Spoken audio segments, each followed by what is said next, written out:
All right, welcome to the Ag Tribes Report, where we discuss the news affecting communities that make up agriculture. Each week, we're going to invite a new guest co host to talk about news from their perspective of their own ag tribe. Today, I invited Corey Hillebo of Farm for Profit podcast. Welcome to the Ag Tribes Report.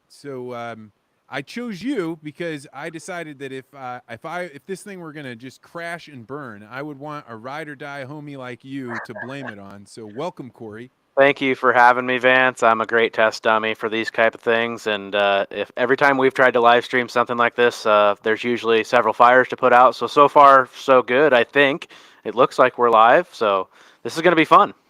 So why don't you give just like a quick description for people that don't know what Farm for Profit is? Imagine not just ag, but any old audience coming along. How do you describe what your podcast is and who listens to it? So, Farm for Profit is a 5-year-old podcast. Started out as actually an in-person event that two of my co-hosts, David Whitaker and Tanner Winterhoff, started, and they quickly went to podcasts because people wanted more than once a year, and they were focusing on helping your farm be more profitable. I joined in 2020 during the COVID era when no one could be doing anything, and I said, your information is great, but it's boring. And so I brought the farm for fun side of things, and now they have been a sweet melody together, feeding off of each other. Mondays we put out a show that's still farm for profit, helps your farm be more profitable. And Thursdays we put out a show that usually we kick back, have a couple beers, maybe coffee if it's in the morning, and we learn about a guest that we have. No script, nothing like that. Yeah, I've gotten to be on the show a couple of times, and it's a blast. And to see what you and Tanner have grown this thing into is just absolutely wild. So we're going to get into the news. The way this thing is going to work is we're going to have a few news stories about what's been going on that's relevant to ag communities, and then we're going to take a little bit of time to ask you what we call the Peter Thiel paradox for your ag tribe, which is what is one thing you believe that nobody agrees with you on.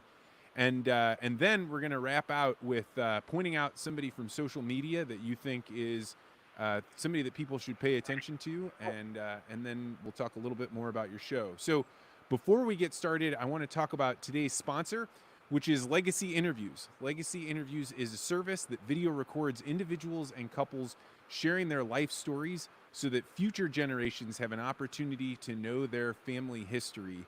And at Legacy Interviews, we believe that when you share experiences with people, that's where you share meaning. And we've discovered that not only is it a meaningful experience to sit down with your parents and have them describe their life stories, but then when they get the video and they get to watch it with their whole family, we get letters back describing just how meaningful this whole thing is to be able to start new conversations, to be able to get new questions asked. And oftentimes, mom and dad who told these stories all of a sudden realize there's a whole lot that they want to share that they can do now because they've had this chance. So we should head straight into the news now because it has been a wild week in agriculture. When I first brought this up with you, we were like, I don't know, maybe we'll talk carbon credits. I don't know what's going on. Yeah. What a week to start a news podcast there, because there's no shortage of it. Yeah, and I think the biggest one is the one that a lot of people in ag have been talking about. There have been an endless amount of tweets going on about this, but if you're not following it, John Deere became the focus of a campaign to expose DEI being implemented throughout their corporation. So that's the diversity, equity, and inclusion that is often talked about in the news. But this guy, his name was Rob Starbuck, came out with a tweet, and I think it was like a TikTok video where he was describing in detail exactly the way that money is being spent, what kind of classes some of the employees are being asked to take. And this really caught ag by storm. How did you come across this story? I feel like I'm like one of those parents that's like I'm not surprised. I'm disappointed. I'm very disappointed. But John Deere's not the only company that's doing it. I love John Deere, the brand. I'm just going to say that right now. So I have that bias. I use John Deere on our farm. They have great tractors and great technology. But I was very disappointed to see this, even though why would I think that they weren't doing it? I'm going to throw a question back at you. When did this DEI thing like really become relevant? Was that a thing that you guys were doing when you were at Bayer? So when I was at Monsanto, so 2015 to 2019, somewhere in there, it was just starting. So Okay. they were starting to do the implicit bias testing. So they would ask, your HR group would have you come in and be like, "Hey, we're going to have you take this test, Hmm. and we want to know, are you implicitly biased towards people, young, old, people from different races?" And there were starting to be some classes. There were definitely a lot of movement about how we need to have more gender equality, but it was nowhere near the fever pitch that it is now. But by the time Bear came in, I left, and I sensed strongly that their DEI initiatives were a lot bigger than Monsanto's. Right. And I'm not going to say that what they're trying to do is wrong. I just feel that in the workplace, it should be a neutral area that I don't care what. I mean, it should be like that in all of your lives, but we shouldn't be promoting, who you're sleeping with, what gender you are, anything like that. It's like, I think at the workplace, you should be working, right? You should be making quality products, doing what you were hired to do. I don't know why this is such a big deal for a tractor company and a software company to be putting this out. And I mean, it's just kind of snowballed into this because they've had a lot of negative press starting a month or two ago, from their chief tractor officer deal to laying off employees to moving some of their production to Mexico. So it all Let's feels slow that down for people that yeah. aren't aware. So, for people that aren't in the ag tribes, what you might not realize is John Deere put on this amazing media campaign. Like, you got to give them credit. They were like, "We're going to hire a new chief tractor officer." You got in on it. You were doing all these funny videos. That's how I knew about it. Yep. I mean, it was generating all this attention, and then the person that they chose was somebody that didn't really fit the bill of a real chief tractor officer. It was a guy that was, maybe on the periphery of ag, but he wasn't a guy that knew a lot about tractors. He wasn't somebody that you could like celebrate in that way. He became more like probably what my role was when I was at Monsanto. He's kind of the director of Gen Z engagement or something like that. Yep. Yeah, and so Rex Curtis is who they hired for that role, a recent college graduate without a job. His family does farm. His grandparents farm. He doesn't have any experience farming. We actually interviewed him on the Farm for Profit podcast. His show hasn't come out yet.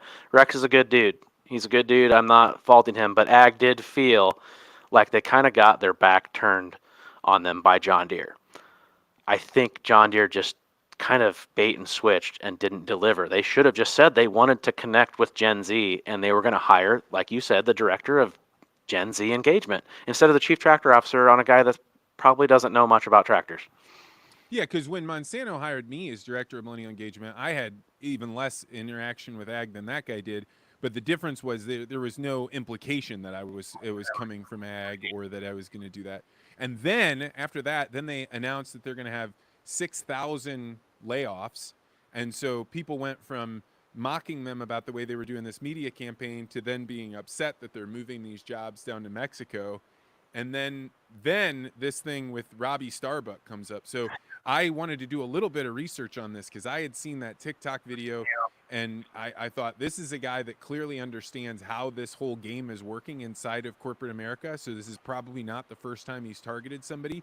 And it turns out he has a film called The War on Children, and it is about a lot of the sexualizing of children and like drag queens at libraries, and these kinds of things are really inflammatory. And he's created a movie, and I think that a lot of his targeting is around, hey, I'm trying to draw attention to this, and so is very effective at getting people's attention. I don't know how you felt about the video itself. Um, it made me mad because I know I have young daughters. I know a lot of people have young kids, and they're on social media and they're seeing this stuff. Like this DEI score stuff. Like, oh, what's this mean? And they're looking into it. Like, we're making our 8, 9, 10, 14, 15-year-old kids take stuff in that, like, they shouldn't have to. They're supposed to just be a kid. They shouldn't be worried about what gay is or what. I just it's mind blowing to me, and it's a crazy world we're living in. It pissed me off. Yeah, we don't need to stay here the whole time, although I do think this is by I far mean, the we can biggest stay here. story going on in ag right now. But I wanted to say one thing. Like, for this guy, Robbie, I appreciate, he's following one of those laws of power, which is try and get as much attention as you can.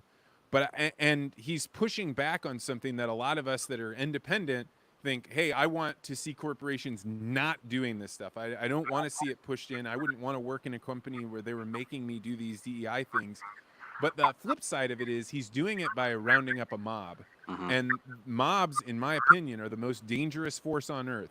And even though that mob might be cheering in a chant that for your team that you like, you always have to remember this mob will eventually turn on me. So I have mixed feelings about this. I'm glad to see companies being forced to reconcile with the public or with their customers the things that they're doing inside of the company, but I'm also very, very wary of people generating mobs. Yeah. Any last words? Yeah, I do got a couple things on this. Someone very close to me said, remember to separate the brand from the business of John Deere. The brand of John Deere has built farming, has built communities, has built families, provided a lot of careers and opportunity for people. That is still alive. John Deere firing people, moving to Mexico. If you think that none of your other brands that you like aren't doing that, that's the game that we as a society have given them to play. Right? We have elected officials to put that stuff into play, and if their job is to make money and make good products, and if they have to go somewhere else to do that because we have made it not competitive for them to do that here, that's just playing by the rules that we of the people that we elected. So it's partly on us. And yeah, John Deere and this whole cancel culture stuff. This happened with Anheuser-Busch. I got that a lot. Like they Bud Lighted it, and I don't think that's the case, and I don't think canceling people is going to send the right message, because you're going to hurt more people. I mean, collateral damage, right? You're going to hurt the truck driver that's driving parts, the mechanics that's working on your tractors, the dealers that's selling you the tractors, the people that are making them in the warehouse that don't deserve it at all. So I do think it's probably on leadership and culture shift that we have to figure out. We let this small percentage of society creep into the workplace that it doesn't need to be there. Yeah, I think it's going to be an interesting thing to see balance. I personally don't want to see any of that in corporate America, but they're going to do what they're going to do, and they're going to chase those dollars. And I think at the end of the day, they believe that by supporting these policies, they're making more money, and so your customers can show them otherwise. Let's keep going. The next big story, and this is not going to be a story, a news show about prices and commodity markets, but we got to talk about the fact that grain prices are hitting the lowest level since 2020. But the difference between now and 2020 is the input costs are totally wild. Right. So what are you hearing about grain prices in the ag world? That's always how it goes, right? Like when the grain prices go up, you have a little short time of cheaper inputs. That's a great year, right? And that year that they race up. But man, it seems like they lag when it comes back down. Everyone's reluctant to set their prices back down. I mean, we had such a major shift in input prices from, John Deere tractors to semi-trailers, fertilizer, all this kind of stuff. Just, we're not talking 10, 15, 20%. We're talking doubled in price. And I think that was magnified by the whole COVID era of couldn't get anything. So everyone just raised their prices because of scarcity. And now they're just reluctant to bring it back down. But it has to come back down, right? When people quit buying things. Yeah, I think a big problem that is going on, that if you're outside of ag, you wouldn't have any understanding of this. But for the last 2 decades, particularly the last decade, people have been building all sorts of grain storage on their property. And this has been thought of as, hey, this is a great way to protect yourself. You can hold the grain till it's the right time for you to sell it. You don't have to go give it to an elevator. You don't have to pay for them to keep the grain. Well, there are a lot of people that weren't happy with 2023 prices, so they didn't sell. And now they're growing an abundant 2024 crop. So there's a pretty reasonable chance that not only are these prices not going to go up anytime soon, but they might continue to go down, because where's all this grain going to go? Right now, we got bins that are full, people that haven't sold. it's looking like a pretty intense situation. Farmers were historically undersold in their 23 crop. Whether they didn't like the prices, yeah, we were coming down at the time. I also think it was maybe because we were flush with cash. If you weren't putting that cash to use, you didn't want to have a big tax problem.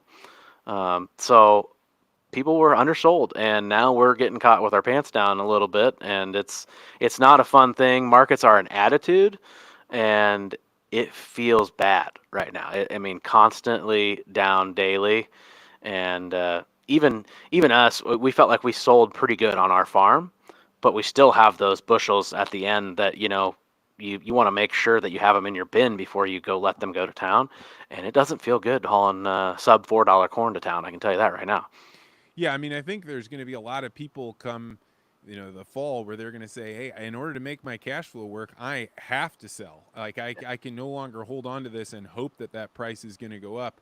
What I'm hearing from, people is no chance the price goes up before January. How do you feel about that prediction? Yeah, rain makes grain in Chicago, in the Chicago Board of Trade, where they set the price. So every time it's rain, and we've had plenty of it this spring and summer. So it doesn't matter whether dams are breaking in northwest Iowa and southwest Minnesota because of floods, or that several hundred acres are getting hailed out here or there. Normally, the people that didn't got a great rain. I will say here in central Iowa, we've been saturated, and I don't think we'll do as well yield-wise as we've done in the last 2 or 3 years. We do better in a drought here. Yeah, I mean, it is absolutely wild to see what's gone on in northern Iowa, southern Minnesota. I mean, some of that, they just kept getting rain. I was talking to one of my good farmers friends up there, and he said just this morning, he said, "I'm planting soybeans today. This is the latest I've ever planted in my entire life." I mean, I just can't even 11. imagine. It's the 11th of July. That is late for And it's because Iowa. he's like, otherwise that land's just going to lay bare all the rest of the summer. So So he's this trying leads to cover crop. into the last two headlines I want to talk about. We can talk about them simultaneously. Okay. It is coming out that combine sales have declined 31% below what they were last year, and sales of two-wheel drive tractors dropped 16.5%. Four-wheel drive tractors, they only fell a little bit, but we're watching equipment prices fall, but land prices aren't. Land values, as I read it, I thought it was an interesting headline. Land values have the resilience of a dandelion. They just keep coming up.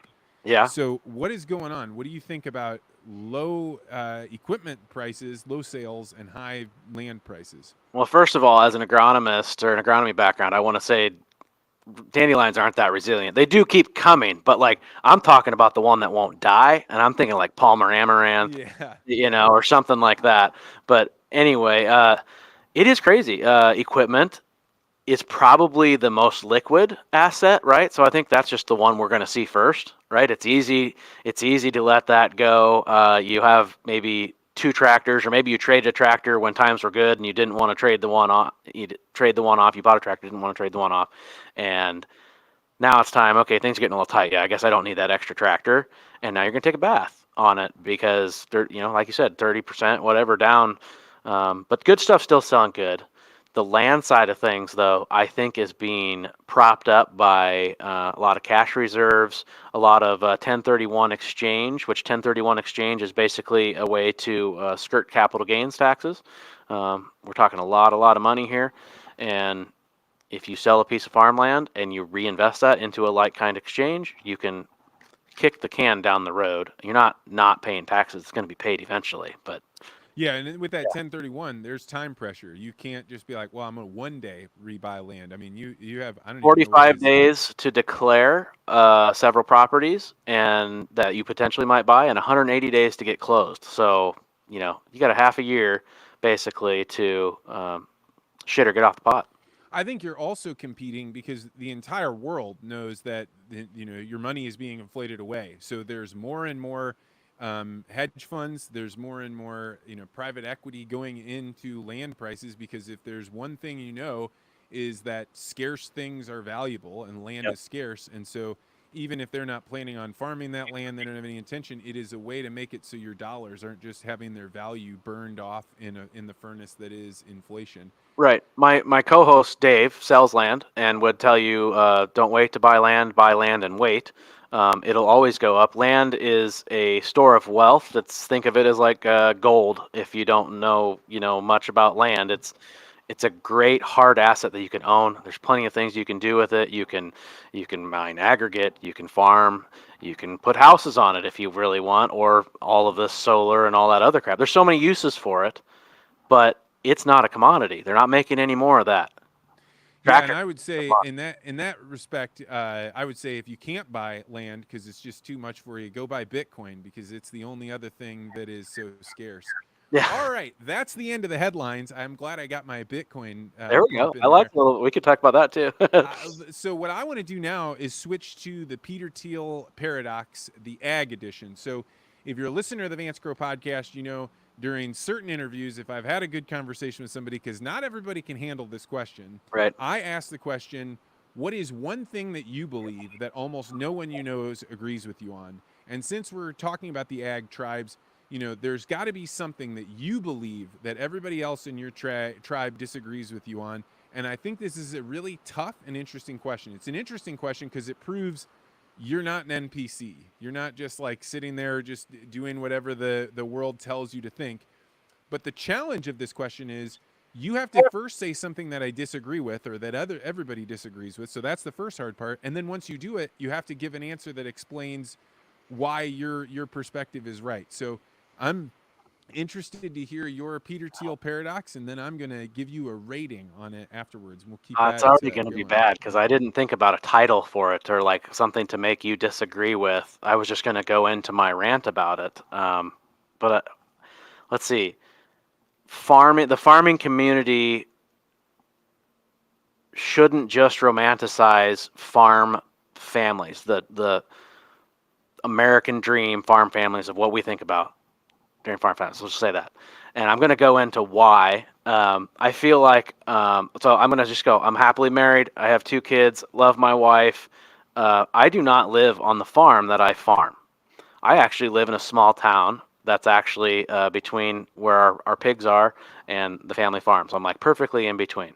And I do have a cornfield on 2 sides of me. So I don't feel like I'm living in a town. It's a town of 1,400 people. Every time you see one of these commodity groups bring a family or give an award for Young Farm Family of the Year, it's always the wife that's on the farm too, and the kids are out helping, and the dad's working his butt off too, and everyone's involved. That's great. I'm not knocking those people at all.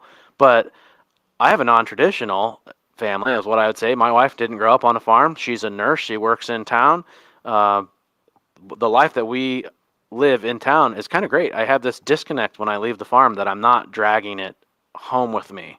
And every time you see one of those awards, not that I'm a big award person on that, it's always the farm family that we think about.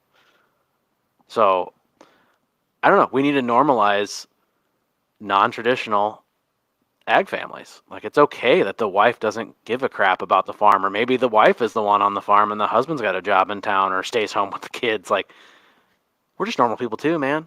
Why does the wife have to be in the kitchen at home, bringing out field lunches and that So crap? as I hear this, I think it's an interesting one. It's not where I thought you were going with the way you framed your title, but to I didn't kind of know go how to with it, title it, so that's, yeah. one of the big parts of raising your family on a farm is this idea that you've got your kids can be more active, they can be more engaged, they get to fix things, they get to be around animals that are living and dying. So in your farm world, your kids get that, or are you the equivalent of going off to a factory in the day where you No, might be I gone? do take them out to the farm. They come out and ride with me. I take them out on the weekends and things like that, but they're just not there all the time. And I will say there is times during peak periods of working 100+ hours a week during harvest and planting. Like, yeah, I would love to pull back into the farm and at least see my kids for 15 minutes. But at the end of the day, that's a great lifestyle. I love farming, but it is a job to feed my family. This whole thank a farmer, all this bull crap. Like, we're just trying to do our job and feed our family as well. We're not, I mean, feed the world. Like, yeah, we're growing stuff, but I'd be doing the same thing if I was, working for HP or Apple. I just want to feed my family. All right, so we're gonna get to the judgment part, and this is on a scale of 1 to 10. The first part is like how much do people disagree with what you have to say, and then how good was your explanation. I'm gonna give you a 2 on the your actual Peter Yeah. Thiel paradox, because I think there are a lot of people that are the like, hey, I'm tired of the think a farmer thing. Yep. But your explanation and you're like, hey, let's widen out how we view ourselves and not push ourselves into that frame. I think that's good, and I think it's valuable, and I think that the reality is, in order for farms to survive, they need two-income families. Oftentimes, they need insurance, they need these things, and if the only people you're giving awards to are the Instagram mom that's sitting out there in her work boots while dad's in the combine and the kids are, showing pigs, you're Right. missing out on what the reality is. So I'll And like give I you said, a 3.5 on that. So you're gonna get a 5.5, I think. yeah, it's better than I said. I said 4.8, and if I could have done my Peter Thiel paradox that I was originally going to do, I literally was originally going to do it with John Deere, and I think it would have been a 10, and I just couldn't bring myself to do it after the whole I can't remember the guy's name, but after the whole DEI thing going on, like no, I can't get on board with that. So I did it to myself, I guess. All right, so I'm going to give you an easier question, but one I think that's valuable. This segment is sponsored by Legacy Interviews, and this is where I'm going to ask you a question that'll bring you back to another time in your life where you can think about an experience you had and maybe a lesson you learned from it. So here's the question I want you to answer. This is one that I ask during Legacy Interviews. Tell me about how your parents spent time with friends when you were growing up. It's a smell. Is that weird that I get this like smell, like smoke, right? Like I remember my parents like going, like they would have a babysitter come, probably, I don't know, when I could start remembering things, 6, 7, 8 years old. They would go bowling, like they'd go to bowling league, and they did that, or they'd go to slow pitch softball, and everyone smoked back then, especially when you went into a bar or a bowling alley. And I just remember that smell when they got home because I would wait up for them, and I think that was awesome. Like they were socially active with friends, and I feel like a lot of people aren't like that anymore. Everyone's kind of just keeping in their little TikTok realm of like, oh yeah, they're my friends, but I've never met them before. So that my parents were very socially active, and I think that's pretty cool. And they still keep up with their friends today. I, so I love this question because like what it does, exactly what it did with you. If I had been like, tell me about your parents, there's no time that you would have been like, they used to smoke and go to bowling alleys, right? Yeah, But when you start to ask people about like who were their friends, then people start talking about, mom and dad used to break out the ashtrays and get the bourbon out, and yeah. it allows people to tell these kinds of stories that I think really opens them up. So thanks. I'm glad we did that. That's a fun thing, and thank you to the sponsor, Legacy Interviews. All right, this is the part that I am trying to bring back. Like there are things What? in your life that you see in the world, and you're like, I wish we were doing that again. And the thing I really miss is Follow Friday, because it used to be that on Fridays, back in the day with Twitter, now X, people used to be like, hey, these are some people that I think you should follow. And some people did it as like just throwing out praise to everybody that they can. It was kind of bullshit, but I took it super serious. I was Okay. like, I'm going to give one name. I want people to follow this person because I think it's important. So if you were going to throw out an underrated person on social media that people should be following, who would you choose? I'm going to throw out Randy the farmer. His name is Field Rose on most social medias. You would say maybe he's not underappreciated because he does have quite a bit of followers, but I think he should be up there with the likes of Zach Johnson, Millennial Farmer, the Welkers, and Larsons, and Laura Farms. I think that he's a talent that ag has not seen before because he is bringing in this perfectly awkward, funny side of ag, and I love it. It's really light. It's entertaining because on weeks like this when everything is negative, we need someone like that that's gonna fake fall or fall down accidentally, and it's hilarious. Oh, I think this guy is great. I saw his Instagram. He's got a TikTok. He's got YouTube. And I mean, I just looked at it this afternoon and was like, I'm in. Like this, Yeah. in order to have the level of humor that he has, you gotta understand ag. You have to be doing it all the time. I mean, he reminded me. I don't even know who to compare him to, but he's actually an excellent comedian, and I love having him around. So Randy the farmer, who does field rows on Yep. YouTube. Yep. All right, so that's going to do it for the Ag Tribes Report this week. I want to thank you, Corey, for coming on. This was an adventure. I'm glad to have done it with you. And if people were going to check out your show, why don't you point them to a specific episode that you think, hey, this really shows what we do on Farm for Profit? Yeah, I actually got to bring that back up because I actually wrote this down. I think I was going to point you to the show, our Farm for Fun show with Jen Hartman from John Deere, head of PR and social.